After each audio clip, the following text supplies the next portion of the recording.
আজকে রামেন রান্না করব। তো আজকে আবার রান্নাঘরে চলে আসলাম আপনাদের সঙ্গে। ভাবলাম একটু আমি সহজ পদ্ধতিতে একটু ভিন্ন স্বাদে কিভাবে রামেন রান্না করি সেটা আপনাদের সাথে শেয়ার করি। তাহলে আপনাদেরও এইভাবে রামেন রান্না করে খাইলে খুব মজা পাবেন। পানিটা ফুটে এসেছে, এখন আমি এই রামেনটা দিয়ে দিব।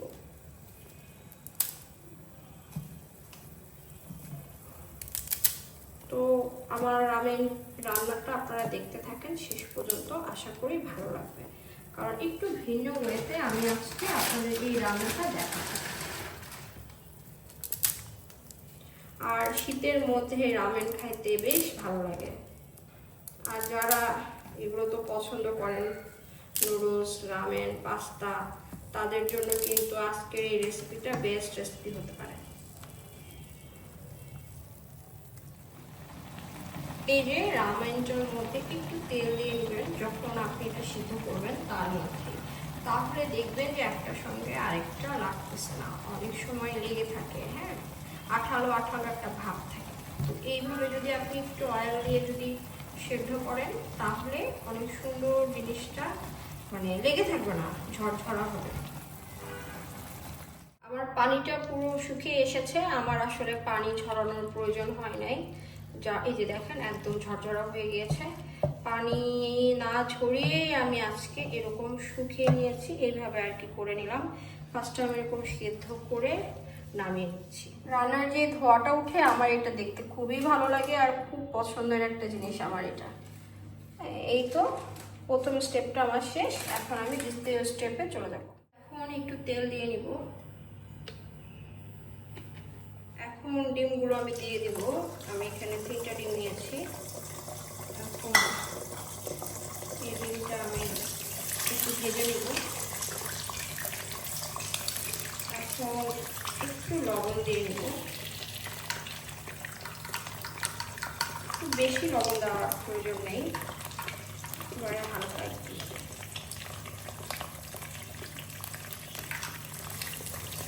ডিমগুলো ভাজার পালা, আপনারা দেখতে থাকেন শেষ পর্যন্ত, আশা করি আপনাদের ভালো লাগবে। আমার ডিমটা ভাজা হয়ে গিয়েছে, এখন আমি এটার মধ্যে 2টা রামেন দিয়ে দিব। এখানে 2টা রামেন নিয়েছিলাম, পুরো রামেনটাই দিয়ে। আসলে রামেন রান্না খুবই সহজ, এটা তেমন কঠিন কোনো রান্না না।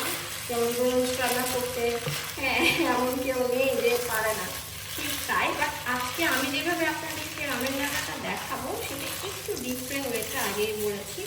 তো আপনারা দেখতে থাকেন, একটু পরেই দেখাবো কেন আমার রান্নাটা একটু ডিফারেন্ট। এখন এই মশলাটা দিয়ে নিব, এটা আপনারা রামেনের মধ্যেই পাবেন, পুরো মশলাটাই আমি দিয়ে দেবো।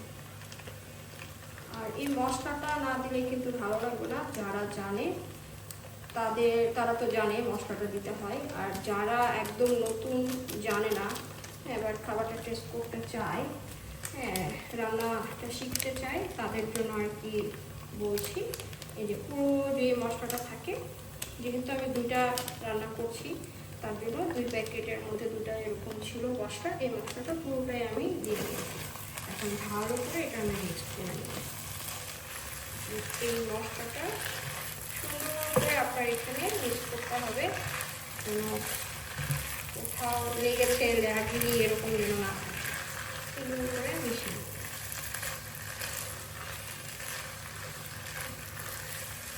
এখন এটার মধ্যে আরেকটা চিলি সস থাকে, সেটা এখন দিয়ে নেব।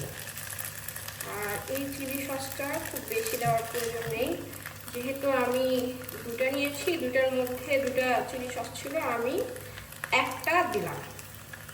আর যারা 1টা রান্না করবে তাদের ক্ষেত্রে 1টার অর্ধেক দিলেই হবে। আর যদি আপনারা মনে করেন খুব ঝাল খেতে চান, সেই ক্ষেত্রে মানে আপনাদের স্বাদ মতো আপনারা দিয়ে নেবেন। ঝাল যারা খেতে চায়, হ্যাঁ, এটা কিন্তু বেশ ঝাল। আমার কাছে ঝালটা মিডিয়াম থাকলেই ভালো লাগে 2টা, যার জন্য আমি 1টা দিয়েছি। এটাও খুব ভালো করে মিক্স করে নিতে হবে, কারণ সব জায়গায় যায় ঝালটা।